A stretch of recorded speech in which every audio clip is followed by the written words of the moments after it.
Hello and welcome to Toran IAS. We are discussing the entry of Europeans into India. Now we have come to the French. French were the last European who came to India. Right?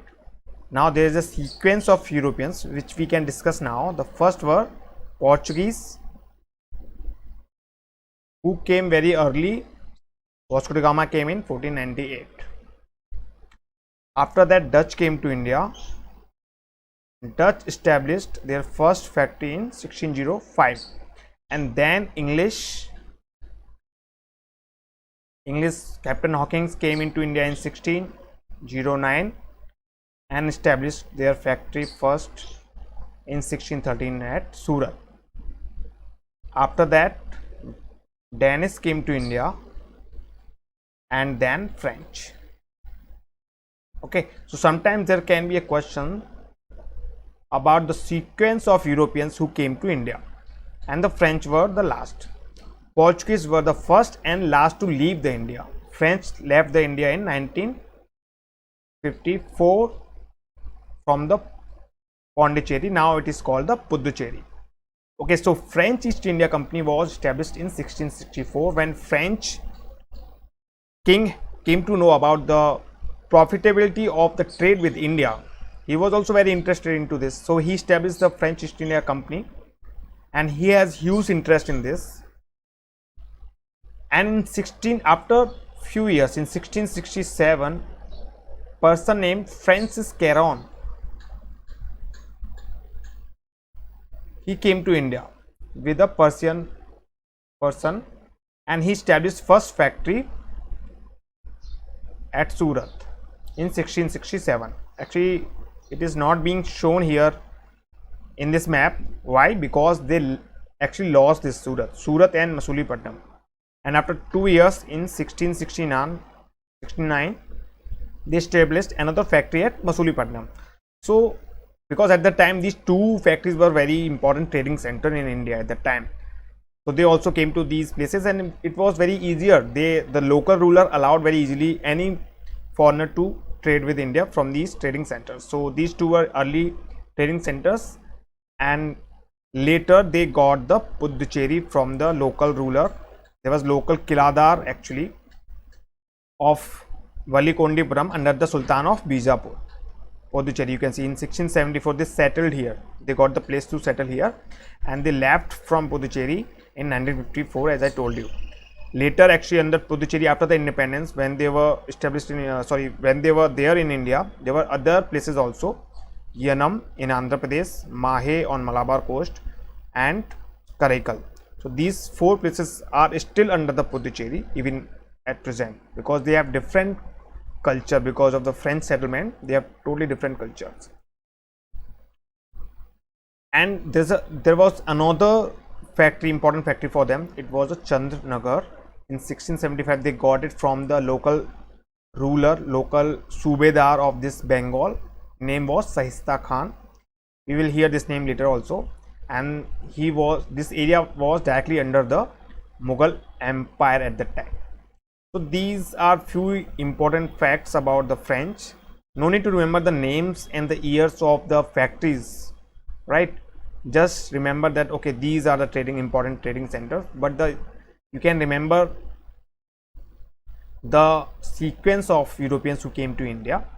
And the Pondicherry, they got it in 1674 and they established in 1675. Actually 1674-75, it's a kind of mix there. And the important thing which you really need to know is the Anglo-French Wars, but we will study them later when we are studying the establishment of the English Empire in the India, how they consolidated their empire in India, gradually winning one place and another place after some time. So we will discuss them later. And so French, their influence in India stopped, actually abolished in India after the Treaty of Paris 1763. This is important. We study this in world history also, because before that there was 7-year war in North America, right? There was 7-year war between the France and the Britain. It actually led to the lot of losses to France at the time, and they concluded this treaty peace of Paris in 1763. After that, they had no political influence in India. However, they continued as a trader in India. They were allowed to trade with India, but they were not allowed to keep any army after that. So that's why they lost all political influence in India after this. So this is actually very important. We studied in world history as well. So this is all about the French. Right now we will discuss that why were the English so successful and not other Europeans.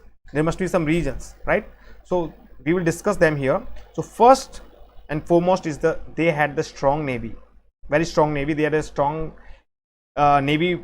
They had the better navy than the Portuguese and the French.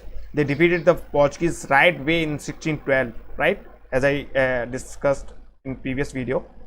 And in fact, they learned the art of this navigation in the oceans from the Portuguese. Portuguese were the first who ruled over the oceans for the 100 years, as we discussed, that they kept the trade to India as a secret, right? So strong navy was obviously the big reason. They defeated other European powers in the oceans, and at the time Indians had not developed the strong navy at the time, so there was no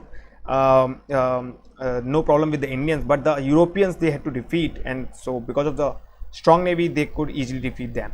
And the another thing is the Industrial Revolution. Industrial Revolution came first to Britain, so it was easier for them to innovate. They had better scientific knowledge, they had better innovations in their country, and so Industrial Revolution, since it came first to English, it also became one of the reasons that they could easily defeat the other European powers, and they could actually in India they actually established their rule in India because of they had the better arms, better firepower, better communication means, right? And then the political stability. This is the utmost important factor, that the political stability, because England is an island country, right? It is separated from the Europe by English Channel. So they, at the time, there were a lot of wars in Europe. There were Napoleon wars in France, and there were succession wars in Spain, Holland. People are called the Dutch, right? So there were various wars in Europe, but England could easily keep itself away from those wars, and so there was political stability in England. Only one thing happened. It was we call it the bloodless revolution in 1688. Apart from that, they had no political problem. So it is also a big reason. They could easily take decisions. They had not to divert their attention from their colonial territories. They did not have to divert the resources to other causes. They could easily pump their money into the colonies, right, into the fight the war. So that's we can separately write this as a separate factor, that they had easy availability of funds. And there's a reason, actually, the way East India Company was established, it was little bit different from the way other companies were established. It was totally a private enterprise. There was many shareholders, so they had to be accountable to shareholders. They had to take decisions which were in the interest of shareholders, right? And they were giving a good dividend to them. They were giving good return to them, so they had no problem with the money. While other companies, they faced this problem. The Dutch company, which was a huge company of that time, they faced this problem of the money, right? But East India Company, they never had this problem. So this is also the reason.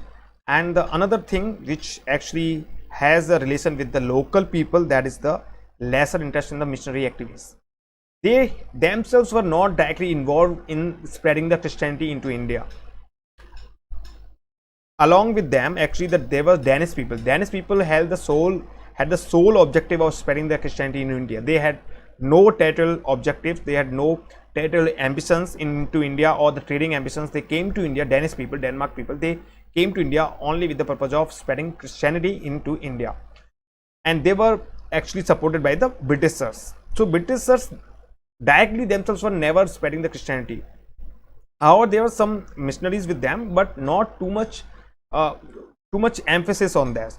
we can say that. But Portuguese, as we discussed, they even tried to convert the Akbar once, and even the Jahangir, and even the Shahjahan, but they did not get success into that.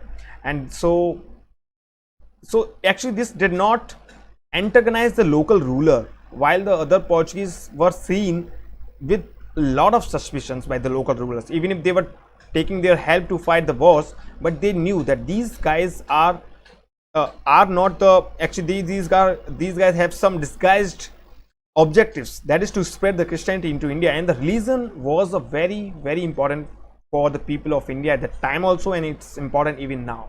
So these are 5 important factors which you have to keep in mind, because these things can be used anytime. They can be used in essay. Sometimes you have to write the essays. You can use these vectors in any question, if not directly but indirectly you can use them. So that's why you have to keep in this mind, and it also let you understand that okay, if someone is something is happening in the history, then what kind of factors can be there, right? If someone is winning the war, there must be some political reason, there must be some military reason, right? So now you can understand, okay, this is the way to think about the things, that okay, there must be some political reason, there must be some military reason, there must be some reason related to the society. So here it is a religious reason. So this is how we can write the answer to any question. This is how we have to think to write any question in any subject. So this is what about the Europeans in India. We have discussed everyone and all the things which are important for our exam, right? And things which are not important, I have not discussed them here. So this is from me. Now we will discuss other thing. Till then, bye bye. Thank you.